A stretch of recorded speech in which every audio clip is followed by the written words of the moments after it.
Warrakurna is in the middle of nowhere. Kalgoorlie, 1,100 kilometres to the southwest. Alice Springs, 800 kilometres to the east. And out here, the law's delivered differently. Farron, were you going to go down and play football or what? Yeah. Did you want to lift? Come with us? Well, jump in, mate. Jump in. Senior Sergeant Revis Ryder and Acting Sergeant Wendy Kelly were put in charge of Western Australia's only all-Indigenous police station. In a week of turmoil over the killing of George Floyd in Minneapolis and uproar over the arrest of an Indigenous teenager in Sydney, Wendy's is a voice of moderation. Police need to get out there, not with their guns and things. Just get out and say to the mob, you know, let's talk about what's going on, you know. I think the communication and engagement is a key to all our policing. Wendy joined the police force more than 20 years ago, but as a young adult, she was hardly a model citizen and alcohol was largely to blame. I lived on the streets in Perth for years. How was that? Oh, that was scary. That was scary and it was rough. I remember those days.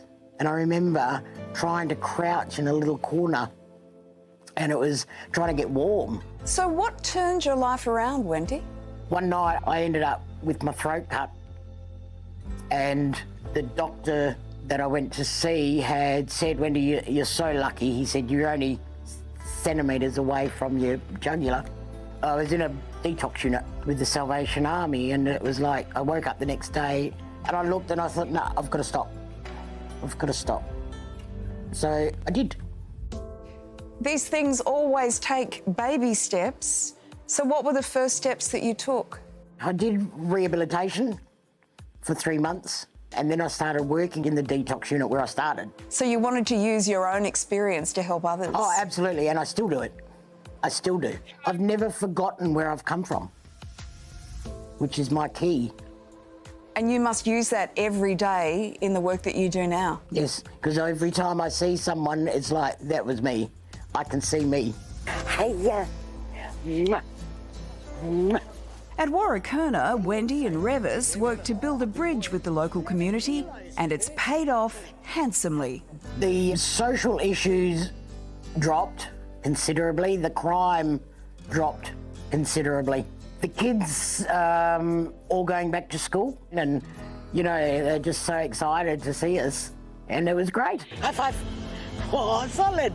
The community have said that they love the fact that we were there because we weren't full on. You know, we didn't rush down and grab them straight away, put them in the lockup. It was all spoken about first and then it was decided what action we would take in consultation with the community, really. One incident at the local school was a classic example of the softly approach. I just had a phone call from the school principal. Said a young mum go to the school, sort of shouting and swearing and carrying on about something. Yeah, but you were throwing stones as well at the office and at the school. You're only ones.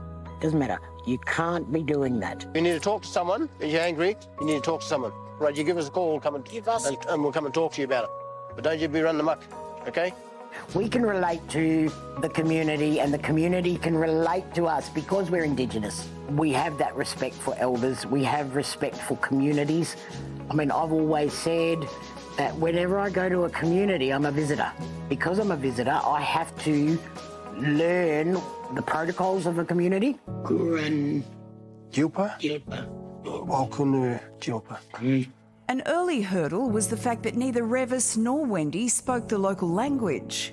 In language, what is this called? Yirmanga, yirmanga. Yilmanga. Wow. I just think that if you can grasp some of the words, it just helps that communication a little bit more. Tulalay! Dulala, catch the ball! Dulala! Dulala! You are tulala! That's a key, communication and engagement.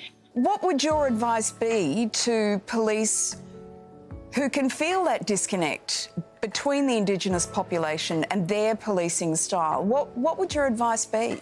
Introduce yourself to all the kids and, you know, everybody when you're going out on patrols and things like that. About the car. People love it because what it is that they see it. You're actually taking an interest in that community. You're getting out of the car physically and just going and having a chat. Having a catch-up. Engage with communities. Oh, no,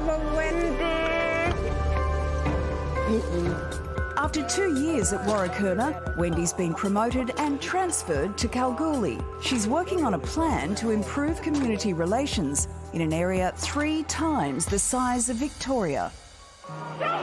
We've seen the protests happening around the world in response to what happened in Minnesota with George Floyd. Those protests are happening in Australia now as well. What do you hope will come out of those protests? Understanding. I'm just hope that it's not going to put up another huge barrier between people. I hope that everybody can get past that and still treat each other properly, you know, in a good way. And that's always been my motto, is that treat people the way you want to be treated.